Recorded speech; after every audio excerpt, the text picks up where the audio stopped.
Shalom saudara, mari kita datang dengan hati yang penuh ucapan syukur kepada Tuhan karena Tuhan baik, setia dan kasih setianya tidak pernah berubah. Apapun yang kita alami di minggu-minggu ini, kita mau serahkan semuanya di hadapan Tuhan karena Tuhanlah yang layak untuk menerima pujian dan penyembahan kita. Mari sebelum kita memuji Tuhan, kita satu dalam doa. Bapa di surga, kami mengucap syukur untuk hari yang baru ini. Terima kasih Tuhan atas kasih setiamu yang selalu baru setiap hari. Kami mau datang untuk menyembah dan memuji Engkau dengan hati yang tulus. Urapi kami dan biarlah hadirat-Mu memenuhi setiap kami. Dalam nama Tuhan Yesus kami berdoa, amin. Mazmur 95 ayat 6 berkata, mari kita sujud menyembah berlutut di hadapan Tuhan yang menjadikan kita. Hari ini kita mau datang bukan hanya untuk bernyanyi, tapi juga untuk bersujud di hadapan Tuhan, memberi Dia semua pujian dan syukur kita. Kita mau nyanyikan lagu segala pujian syukur bagi-Mu Tuhan. Mari kita bersama memuji Dia.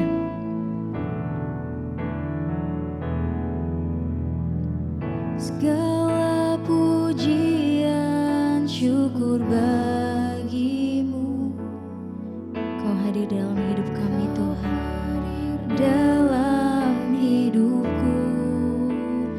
Kini ku datang sujud di hadapan-Mu. Kami mau memuji Engkau, kami ingin menyembah-Mu Tuhan. Yesus, ku menyembah-Mu, segala pujian, segala pujian syukur bagi-Mu. Kau hadir dalam hidupku. Kini kami mau datang sujud di hadapan-Mu Tuhan. Ku datang sujud di hadapan-Mu, memuji dan menyembah-Mu, menyembah-Mu. Mari kita naikkan pujian ini sekali lagi saudara. Segala pujian syukur hanya bagi-Mu Tuhan.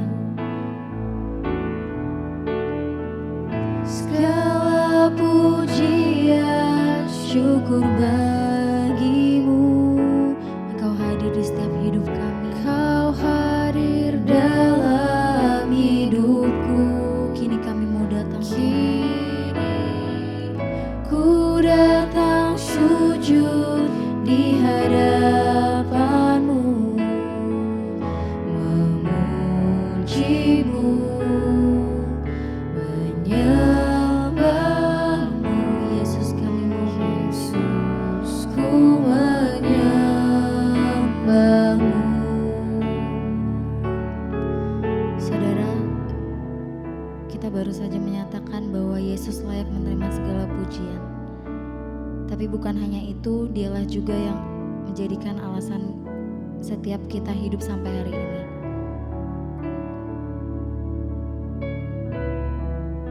Mazmur 73 ayat 26 berkata, sekalipun dagingku dan hatiku habis lenyap, gunung batuku dan bagianku tetaplah Allah selama-lamanya. Yesus berjanji akan memegang erat tangan kita. Mari kita nyatakan pujian ini dengan iman. Yesus pegang erat tangan kami.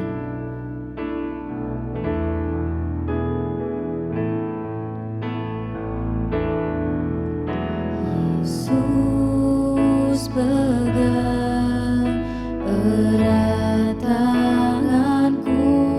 Kami tak dapat hidup Tuhan di luar kasih, di luar kasih-Mu Bapa. Jangan tinggalkan aku, Engkau alasan selama ku hidup.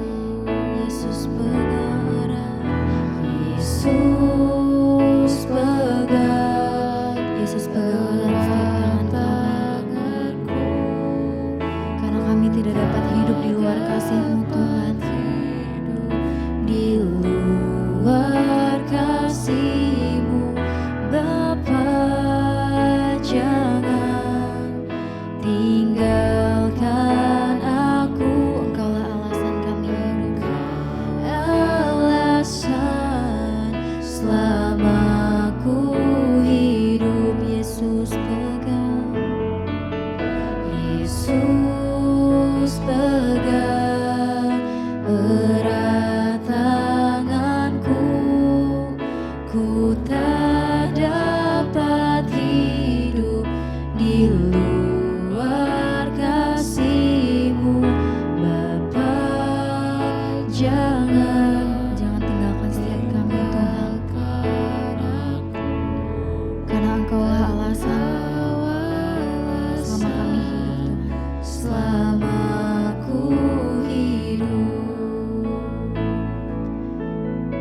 Hari ini kita juga mau minta sama Tuhan untuk terus membentuk hati setiap kita.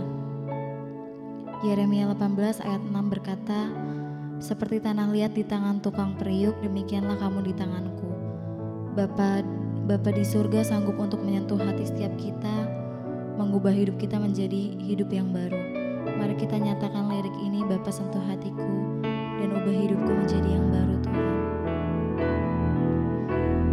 Bapa sentuh hatiku, ubah hidupku menjadi yang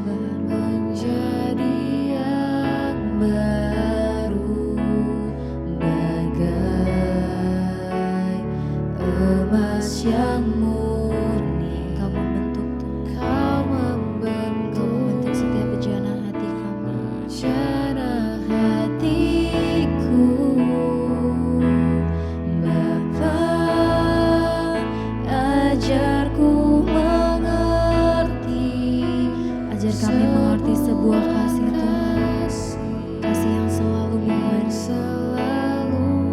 memberi, bagai air mengalir yang tiada. Kita naikkan pujian ini sama-sama. Bapa sentuh hati kami.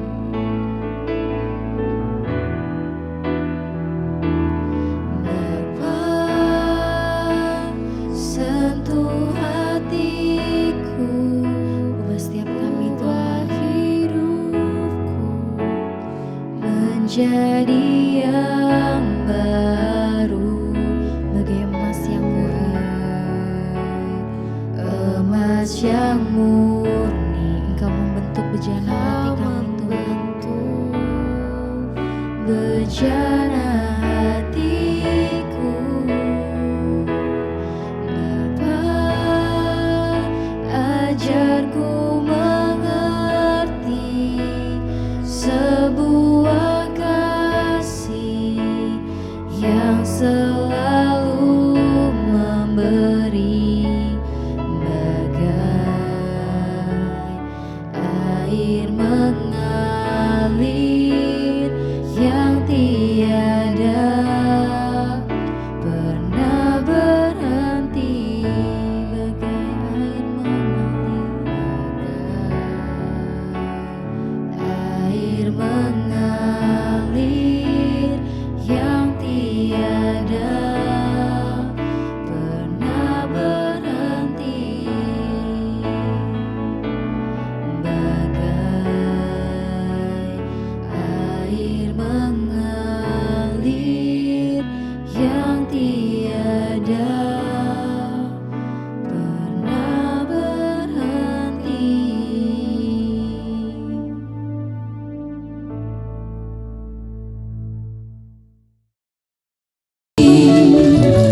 Kami percaya Tuhan tidak ada satu perkara yang mustahil bagi Engkau. Karena itu Bapa, kami tahu mujizat terbesar itu keselamatan yang sudah Tuhan berikan buat kami. Dan karena itu ajar kami menjalaninya dengan hati yang tertuju kepada Tuhan. Urapi setiap kami, urapi hamba-Mu yang tidak ada apa-apanya Tuhan. Berbicara bagi kami, sampaikan isi hati-Mu di dalam nama Tuhan Yesus. Yang siap terima firman Tuhan, katakan bersama amin, amin. Silahkan duduk. Shalom. Apa kabarnya Bapak Ibu? Luar biasa, walaupun ada masalah tetap luar biasa. Iya, baik, hari ini kita akan sama-sama belajar firman Tuhan. Ya, dari tema di gereja yang diberikan adalah bijak dalam perkataan.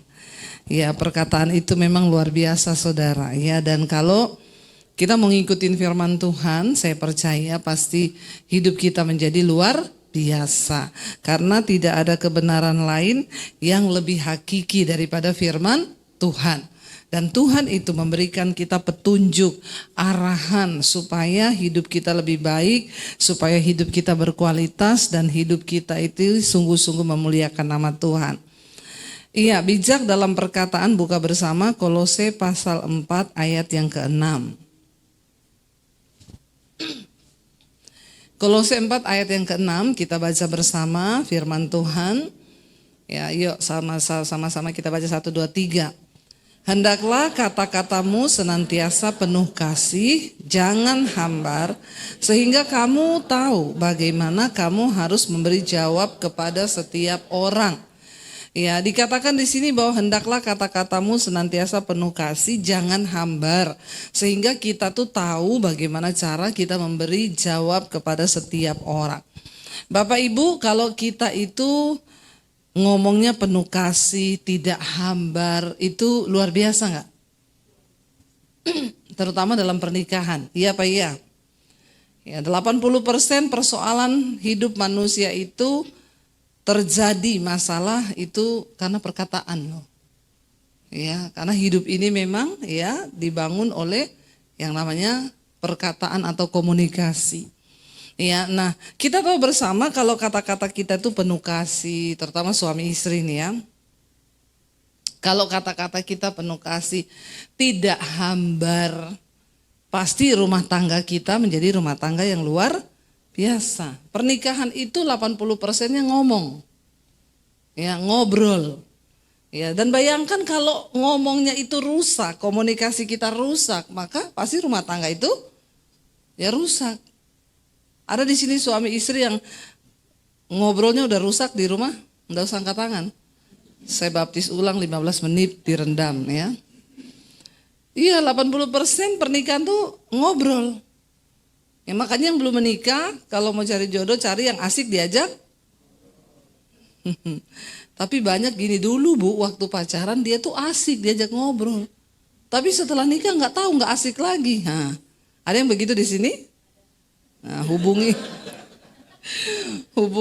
konselor di sini biar dikonseling itu. Ya, ini rata-rata begitu saudara. Ya, padahal ya itulah ya pernikahan itu 80%-nya isinya ngobrol. Nah, kalau kata-kata kita sudah rusak, jangan boro-boro penuh kasih Bu. Hambar juga boro-boro masih bagus, hambar itu nggak ada rasa. Yang ada sekarang kata-kata itu pahit Bu. Ya, nah itu saudara banyak yang saya temui sehingga banyak terjadi perceraian. Ya, kita ini dalam hidup sehari-hari ini ya sangat berhubungan dengan perkataan. Contoh dalam perkataan suami istri, ya mau ngomong soal makan aja, ya itu kadang udah jadi masalah loh. Bener toh? Makan di mana? Terserah. Wah, ini kata-kata terserah ini bisa bikin berantem. Ya, terus nanti dijawab lah mau apa? Bakmi. Ya aku nggak selera makan bakmi. Padahal tadi bilangnya setan masuk itu di situ. Ya, bisa ribut gara-gara ngomong soal makan, bisa ribut, bisa heboh. Ya, bisa talak satu. Ya. Jadi bapak-bapak saya mau kasih tips ini ya, kalau nanya sama ibu-ibu soal makan biar nggak berantem nih, bapak-bapak harus mengalah dengan ibu-ibu, amin. Ya, nanyanya begini, jangan nanya mau makan di mana, ngomongnya begini, tebak aku mau makan apa. Maka nanti istrinya itu pasti jawabnya yang ada di hati toh. Walaupun bapaknya tadi pengennya makan soto nih, tapi nggak usah ngomong bilang sama istrinya tebak aku mau makan apa. Istrinya ngomong mau makan bakmi pasti. Bapak-bapak ngomong aja iya betul kamu pinter ya. Supaya aman. Karena perkataan ini bahaya. Nah kita tahu saudara kalau kita lakukan ini hendaklah kata-katamu senantiasa penuh kasih, jangan hambar. Kita tahu kalau kita tuh dalam rumah tangga seperti ini tuh pasti wow loh, wow nggak? Bangun pagi ya, istrinya bilang sayang I love you, suaminya bilang love you too. Jangan bangun pagi sayang apa? Tengah. Ya, ini rata-rata yang tertawa-tertawa ini mungkin pengalaman pribadi nih. Iya, kalau kita semua ini hidup melakukan firman Tuhan, itu pasti wow, karena firman Tuhan itu ya dan amin toh. Nah persoalannya walaupun kita tahu bagaimana cara membuat hidup rumah tangga kita, pergaulan kita, pekerjaan kita tuh menjadi wow, Alkitab udah kasih tahu. Persoalannya pada prakteknya kan tidak semua orang melakukan toh. Iya enggak? Ayat ini bilang hendaklah kata-katamu tuh senantiasa penuh kasih, jangan hambar. Kalau kita melakukan rumah tangga beres. Suami ngomong penuh kasih, istri ngomong penuh kasih, ngomong sama anak-anak penuh kasih. Tetapi pada praktiknya sebagai orang Kristen itu, ya pada dasarnya kita pulang juga udah lupa kok. Kenapa bisa begitu saudara? Padahal kita tahu kalau kita melakukan ini tuh luar biasa. Saya menemukan ternyata ya memang Alkitab suruh begitu, tapi tidak mudah untuk melakukannya. Kenapa? Karena Alkitab juga memberikan contoh. Kenapa orang gak bisa ngomong begitu? Kita buka Lukas pasal yang ke-6 ayat 43 sampai 45. Lukas 6 ayat 43 sampai 45. Baca 1, 2, 3. Karena tidak ada pohon yang baik yang menghasilkan buah yang tidak baik, dan juga tidak ada pohon yang tidak baik yang menghasilkan buah yang baik. Sebab setiap pohon dikenal pada buahnya. Karena dari semak duri orang tidak memetik buah ara, dan dari duri-duri tidak memetik buah anggur. Orang yang baik mengeluarkan barang yang baik dari perbendaharaan hatinya yang baik, dan orang yang jahat mengeluarkan barang yang jahat dari perbendaharaan hatinya yang jahat, karena yang diucapkan mulutnya meluap dari. Nah ini rahasianya. Orang sudah tahu bahwa kalau ngomong baik, penuh kasih itu pasti luar biasa. Dalam hubungan dimanapun, dalam pekerjaan, dalam rumah tangga. Ya, kalau omongan kita baik maka pasti akan mendatangkan berkat. Tapi pada hakikatnya banyak orang gak bisa melakukan itu. Ternyata kenapa? Kita gak bisa bikin-bikin, gak bisa dibuat-buat. Ya. Ada ibu-ibu bilang, suami saya bu kalau di luar ketemu orang baik banget. Kata-katanya manis banget. Begitu pulang ke rumah, keluar aslinya monster. Kenapa? Karena di luar banyak orang bisa pencitraan. Ya, pencitraan. Ketemu orang baik, padahal kalau ketemu istri, ketemu anak itu wah luar biasa. Gak bisa begitu saudara. Alkitab bilang gak mungkin pohon yang baik mengeluarkan buah yang tidak baik. Tidak mungkin pohon yang tidak baik bisa berbuat baik. Karena apa yang keluar dari mulut kita itu keluar dari perbendaharaan hati kita. Hati ini tempat penyimpanan. Kalau orang banyak kepahitan, ya gak mungkin bisa ngomong penuh kasih. Gak mungkin. Ya, kalau orang punya banyak amarah, kecewa, gak mungkin bisa penuh kasih. Suami-suami, kau tidak bisa menuntut istrimu ngomong lembut, ngomong penuh kasih, padahal kau memperlakukan dia tidak dengan penuh kasih. Itu semua timbal baliknya ada. Ya, gak mungkin orang bisa baik kalau di sininya pahit. Makanya saudara, mari kita belajar menyelesaikan setiap persoalan kita itu dengan baik. Ngomong kalau ada ganjelan. Ya, kalau kita menyelesaikan masalah, ngomong baik-baik, tidak ada pertengkaran. Masalahnya banyak orang Kristen dia tumpuk semua di sini, dia nggak mau ngomong. Ya, pernah nggak saudara temui tiba-tiba istrimu diam 1000 bahasa? Ya, ditegur, mah gini-gini, diam. Itu sudah memuncak itu. Ya, dan ibu-ibu, kau jangan pasang jurus diam terus. Karena suamimu itu gak belajar ilmu kebatinan. Yang bisa mengerti bahasa batin. Ngomong. Kalau ada yang kita gak suka, ngomong. Panggil saya, aku mau ngomong loh. Boleh gak aku kasih masukan? Kayaknya gini-gini, saya gak suka loh kalau kamu gini-gini. Oh iya, oke, aku akan perbaiki. Ya, itu waras namanya. Tapi kalau orang membiarkan perasaannya tertimbun-timbun, kecewa, akhirnya keluar marah. Ya makanya jangan kau heran bapak-bapak ketika kau tanya obat di mana, nggak tahu, cari sendiri, mau mati juga nggak peduli aku. Padahal yang ditanya obat loh. Bisa omongannya kayak anjing galak. Ya, kenapa di sini pahit? Pahit di sini. Ya. Iya, tanya obat di mana? Enggak tahu, enggak peduli, mau lu mati, mau lu apa juga terserah. Lah kan? Apa yang ada di hati keluar lewat mulut. Yang keluar di perkataan meluap dari hati. Ya makanya kita sering temui ada orang-orang aneh, saudara. Kita ajak ngobrol juga nggak bisa. Ya misalnya, kamu tuh kenapa begini-begini? Udah nggak usah deh. Waduh, saudara bicara sama orang kayak gitu percuma, saudara. Karena itu pasti yang ngajaknya berantem terus ribut terus. Kita kadang temui ada orang-orang begitu di dalam persahabatan. Tiba-tiba saya dulu punya teman gitu. Nggak ngapa-ngapa, tiba-tiba diem. Kita tanya, kamu kenapa? Enggak. Ya, kok jadi aneh? Enggak. Saya bilang, saya nggak punya ilmu kebatinan loh.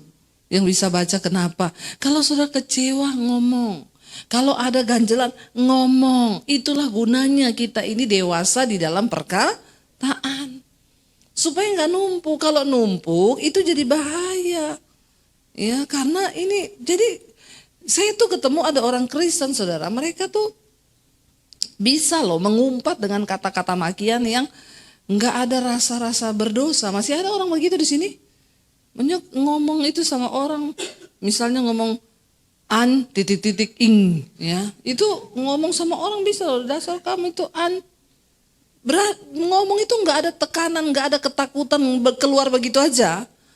Nah, ini saya yakin nih orang-orang begini nih hatinya nih kotor.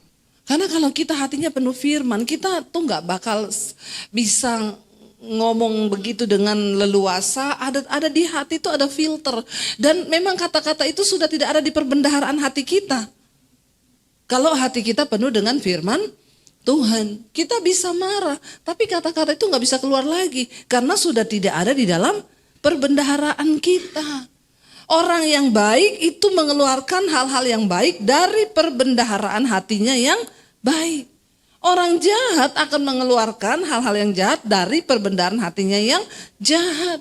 Jadi biar Alkitab mau suruh kita ngomong begini penuh kasih, percuma kalau hidup kita tidak ada pertobatan. Semua kembali kepada kerinduan untuk melakukan firman. Hati yang penuh dengan firman Tuhan. Kalau hati kita dengan penuh dengan firman Tuhan, tidak mungkin omongan kita ini kotor. Nggak mungkin omongan kita ini jorok. Nggak mungkin kita bisa mengutuk orang begitu rupa. Karena dari sini itu sudah memang ya nggak ada yang buruk lagi. Perbendaharaan, tempat penyimpanan. Hati ini loh. Semua kata-kata yang tersimpan hal-hal baik itu di dalam hati. Jadi yang keluar itu meluap dari sini. Jadi bapak-bapak kalau istrimu salah dikit udah omongannya ya maki apa segala macam ya coba diperiksa. Ya setidaknya enggak usah kau bawa ke psikiater. Tapi doakan, saling mendoakan suami istri. Ya, saling mendoakan karena banyak orang Kristen sakit jiwa. Ya, kalau sudah sakit jiwa saudara udah omongannya itu sudah luar biasa. Kita buka bersama Matius 12, ini hampir sama, Yesus yang mengucapkan tapi versinya agak beda. Matius 12 ayat 34 sampai 37. Firman Tuhan berkata begini saudara. 1, 2, 3, hai kamu keturunan ular beludak.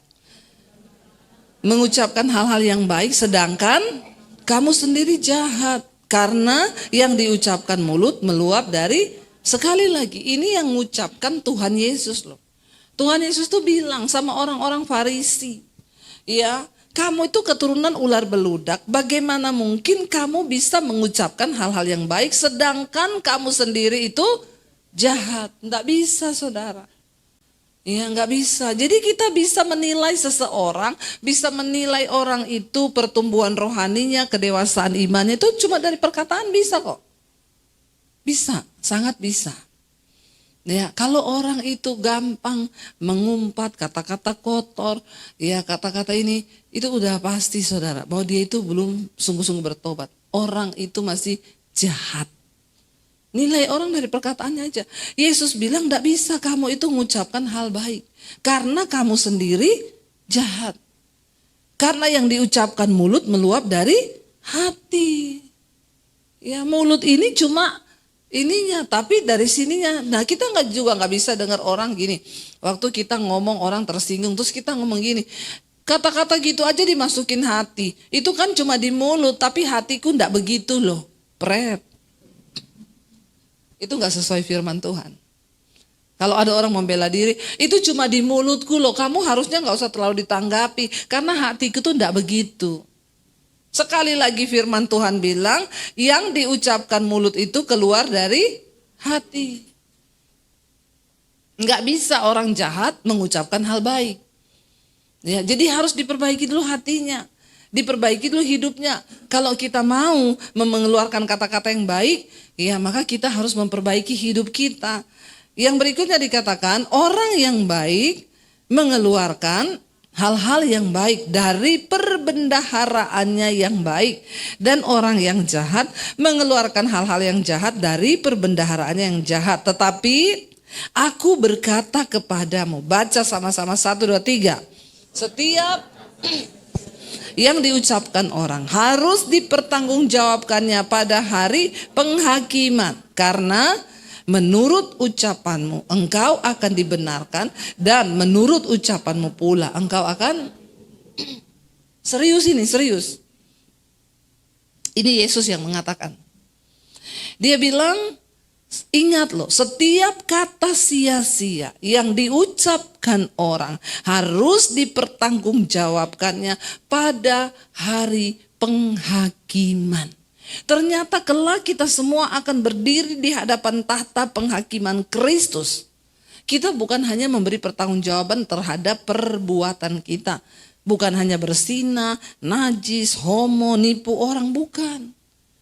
Perkataan kita pun akan dihakimi. Harus dipertanggungjawabkan. Kata sia-sia aja itu akan dipertanggungjawabkan loh. Apalagi kata kutuk, kata kotor. Ya, Yesus bilang setiap kata sia-sia yang diucapkan orang harus dipertanggungjawabkannya pada hari penghakiman. Ya, saya kembali lagi, kenapa bahkan perkataan kita akan dihakimi? Ya karena kata-kata yang kotor meluap dari hati yang kotor. Jadi sudah pasti orang akan dibenarkan lewat ucapannya, lewat perkataannya. Menurut perkataanmu kamu akan dibenarkan, dan menurut perkataanmu pula kamu akan dihukum. Ini tidak main-main loh saudara. Seringkali kita anggap enteng kan. Ya, ngomong, kemarin saya ketemu orang, dengar dia bercanda dan ngomong itu kata-kata kotor. Saya bilang, kamu kalau nggak bertobat hidupmu sial loh. Karena perkataan itu seperti benih yang kau tabur. Ya, itu akan bertumbuh kelak. Kalau kau banyak ngomong kutuk, ya kau akan terkutuk loh. Tuhan Yesus bilang pada murid-muridnya, kalau engkau pergi, engkau masuk rumah, ucapkanlah kata-kata berkat untuk rumah itu. Kalau orang yang ada dalam rumah itu layak diberkati, mereka akan terima berkat itu. Tapi kalau orang di rumah itu tidak layak diberkati, maka perkataan berkatmu itu akan kembali kepadamu. Sebaliknya kalau engkau ucapkan kutuk kepada orang, kalau orang itu memang layak dikutuk, dia akan terkutuk karena perkataanmu. Tapi kalau orangnya tidak layak dikutuk, kutukanmu itu akan berbalik kepadamu sendiri. Ya, jadi jangan ucapkan hal yang buruk, mending banyak ucapkan hal-hal yang baik. Anak-anak muda tuh kalau nggak penting ngomong, hei apa kabar anjir, ngapain sih pakai anjir? Nggak usah, cuma nambah dosa. Karena itu kata sia-sia. Harus kita pertanggungjawabkan. Menurut perkataan ucapanmu engkau akan dibenarkan, dan menurut ucapanmu pula engkau akan dihukum. Ya, hati-hati saudara. Kita juga suami istri, ayo benarkan cara kita berbicara. Kolose 3 ayat 16 sampai 17 kita baca bersama. Kolose 3 ayat 16 sampai ayat 17. Hendaklah perkataan Kristus diam dengan segala kekayaannya di antara kamu, sehingga kamu dengan segala hikmat mengajar, menegur seorang akan yang lain, dan sambil menyanyikan mazmur dan puji-pujian dan nyanyian rohani, kamu mengucap syukur kepada Allah di dalam hatimu. Dan segala sesuatu yang kamu lakukan dengan perkataan atau perbuatan, lakukanlah semuanya itu dalam nama Tuhan Yesus sambil mengucap syukur oleh Dia kepada Bapa kita. Amin, saudara. Jadi bagaimana cara kita ini menjaga perkataan kita?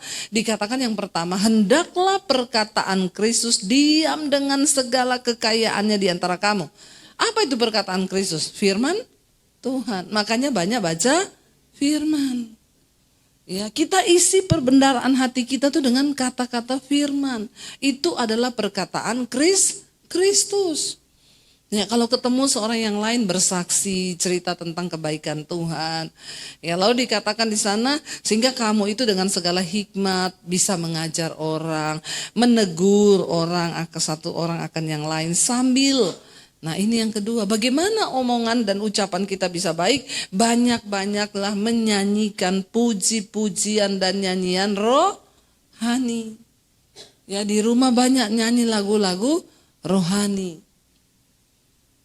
Kalau ada 9 juta, ini ya, boleh ku pinjam saja, ya. Mending nyanyi lagu rohani, saudara. Sekarang itu banyak lagu-lagu dunia yang ya bisa membawa, kadang-kadang kita ini juga kalau nggak menyadari, ya.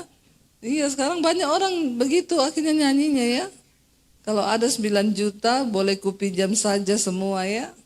Ini dada isinya utang semua.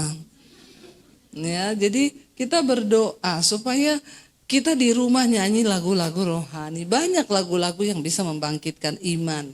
Ya, banyak lagu-lagu yang bisa menambah wawasan rohani kita. Jangan cuma nyanyi lagu yang, apalagi, saya kemarin pelayanan, saudara, dijemput sama hospitality.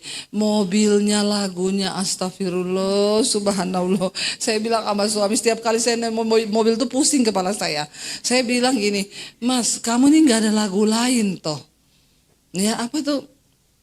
Lagu-lagu dulu yang lagu-lagu alay lebay, lagu-lagu ibadiri, ya, apa, benci tapi rindu jua, ya, memandang wajah dan senyummu sayang, rindu tapi benci juga. Munafik amat sih lu.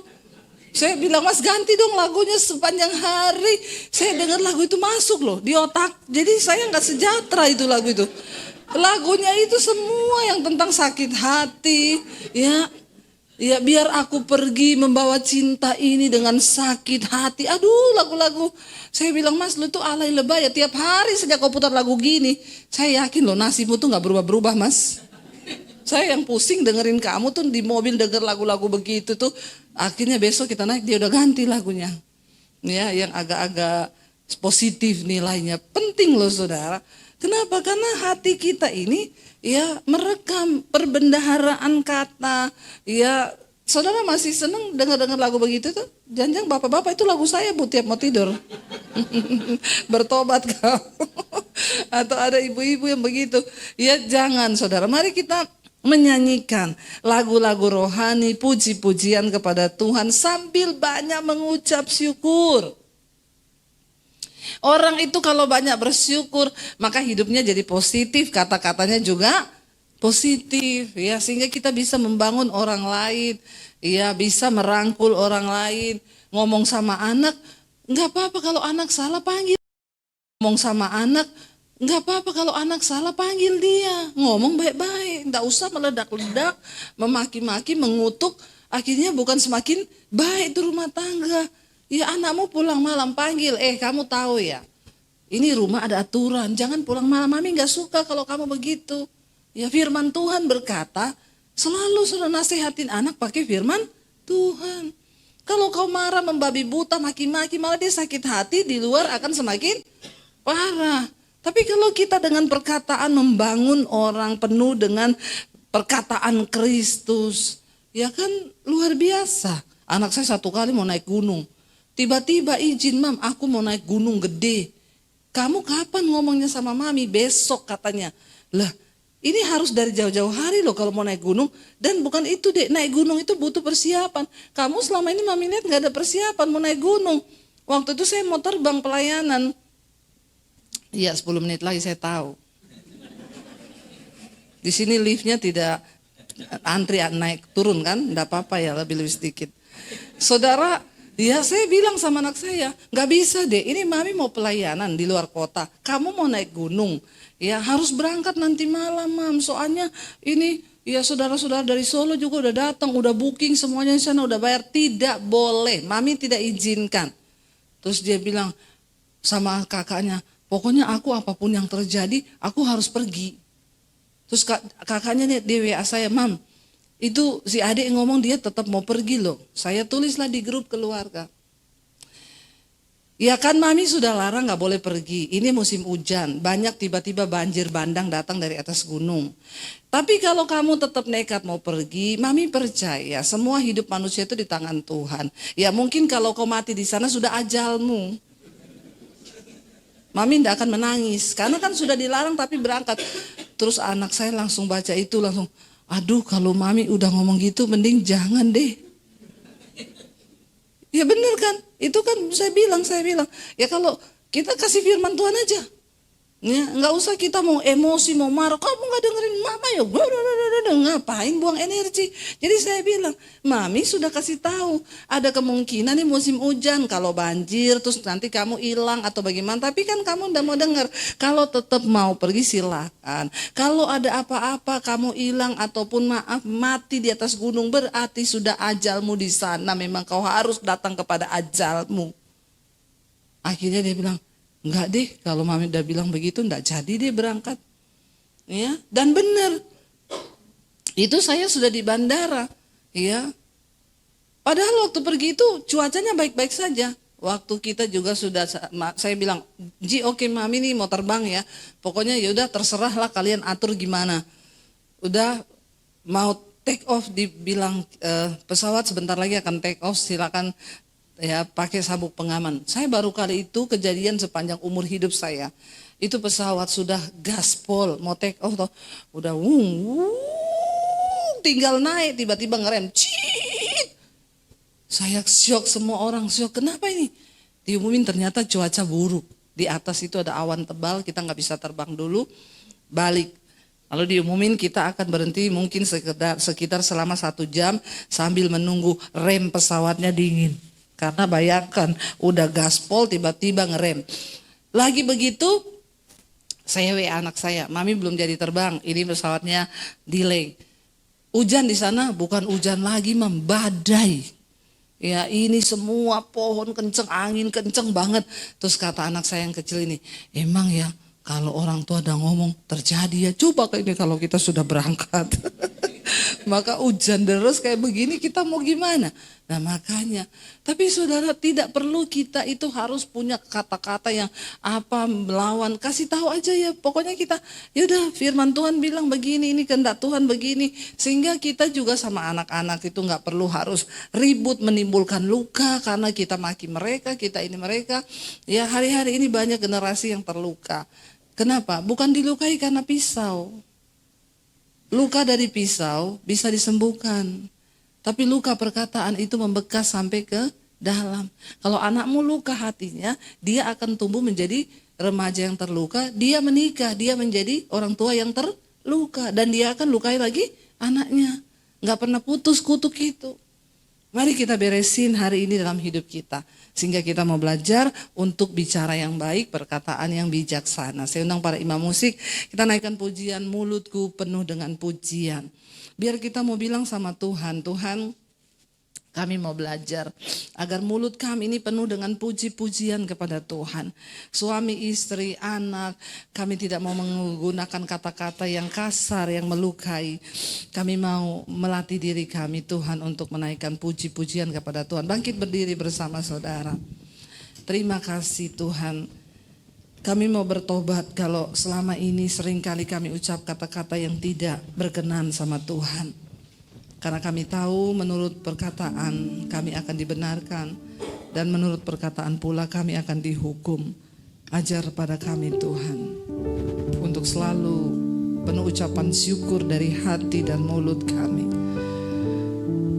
Terima kasih Tuhan. Katakan bersama pujian ini di hadapan Tuhan. Mulutku penuh dengan pujian kepadamu ya Yesus Tuhan. Sepanjang hari ku beri penghormatan kepadamu ya Allahku. Mulutku penuh pujian kepadamu Tuhan. Mulutku penuh dengan pujian kepadamu ya Yesus Tuhan. Sepanjang hari ku beri penghormatan kepadamu ya Allahku. Mari tutup mata dalam hadirat Tuhan, saudara. Katakan, Tuhan, kami mohon pengampunan. Hari ini kami mengerti kebenaran bahwa menurut ucapan kami akan dibenarkan, dan menurut ucapan pula kami akan dihukum. Ampuni kami Tuhan kalau seringkali perkataan ucapan kami melukai orang-orang di sekeliling kami, istri, suami, anak-anak, orang tua. Ampuni kami Tuhan. Hari ini kami mengerti kebenaran, dan kebenaran itu akan memerdekakan kami. Mulai saat ini kami mau belajar untuk bijaksana dalam perkataan, mengucapkan hal-hal yang baik, penuh kasih, supaya perkataan itu Kristus ada dalam hidup kami. Kami dapat menasehati, menegur, membangkitkan iman orang lain untuk mereka boleh sungguh-sungguh datang kepada Tuhan. Terima kasih buat firman-Mu yang menegur kami. Biarlah hari-hari ini kami mau belajar dan belajar Tuhan, supaya ketika Engkau datang kembali yang kedua, Engkau dapati kami semua berkenan di hadapan-Mu Tuhan. Sekali lagi angkat tangan-Mu di hadapan kami. Mau membuka hati dan tangan kami untuk menerima berkat yang dari Tuhan. Diberkatilah Engkau dalam kehidupan-Mu, diberkati rumah tangga-Mu, diberkati kesehatan-Mu, diberkati keuangan-Mu. Engkau akan menjadi berkat bagi banyak orang, sehingga hidupmu menjadi tanda bagi kemuliaannya. Terimalah kiranya berkat dari Allah Bapa, cinta kasih Tuhan Yesus Kristus, penyertaan manis Allah Roh Kudus menyertai hidupmu mulai dari hari ini bahkan sampai kali yang kedua. Tuhan Yesus datang menjemput kita semua, dan namamu tercatat di dalam kitab kehidupan. Dalam nama Tuhan Yesus yang percaya diberkati Tuhan, katakan bersama, amin, amin, amin. Tuhan Yesus memberkati.